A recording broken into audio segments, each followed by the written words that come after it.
नमस्कार, मी तुमचं स्वागत करते आपल्या चॅनलवरती। आज आपण माझा आवडता विषय गणित या विषयावरती छोटासा असा सोपा निबंध लिहिणार आहोत। चला तर मग व्हिडिओला सुरुवात करूया।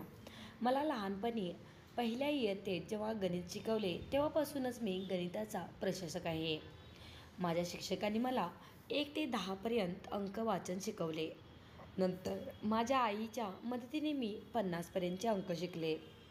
मी या विषयाबद्दल अधिक शिकण्यासाठी उत्सुक होते। गणित शिकण्यात माझ्या आईने मला खूप मदत केली। गणितात असलेली माझी आवड पाहून माझ्या आईने लवकरच मला अबॅकस क्लास लावून दिला। या क्लासमुळे तर माझे गणित अधिकच मजबूत झाले।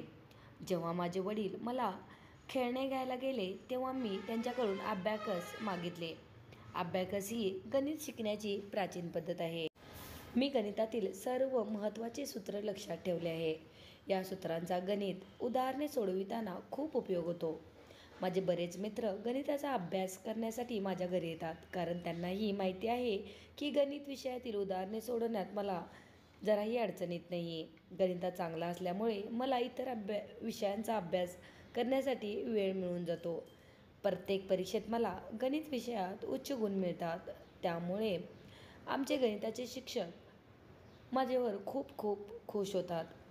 सरांनी बऱ्याचदा इतर मुलांसमोर माझी प्रशंसा केली आहे। माझे स्वप्न आहे की मोठा होऊन मी एक गणितज्ञ बनेल। मी स्वतःला तेव्हाच यशस्वी मानेन जेव्हा माझ्यामुळे माझे कुटुंब व शाळेचे नाव जगभरात पसरेल। बऱ्याचदा माझ्या शेजारी असणारी मुले माझ्याकडे गणित शिकायला येतात। मला त्यांना गणित समजावण्यात खूप आनंद होतो। मी संपूर्ण चित्त लावून त्यांना गणित शिकवते। माझे आईवडील माझ्या या कार्यामुळे खूप आनंदी होतात। मी गणितज्ञ आर्यभट्ट यांच्याबद्दलची पुस्तके वाचत असते। मी भविष्यात आणखीन परिश्रम करून गणित विषयाला जास्तीत जास्त यश प्रदान करेन। आज आपण माझा आवडता विषय गणित या विषयावरती छोटासा मराठी निबंध लिहिलेला आहे। तर हा व्हिडिओ तुम्हाला कसा वाटला नक्की सांगा आणि व्हिडिओ आवडल्यास आपल्या चॅनलला सबस्क्राईब आणि व्हिडिओला लाईक करायचं विसरू नका। व्हिडिओ पाहिल्याबद्दल खूप खूप धन्यवाद।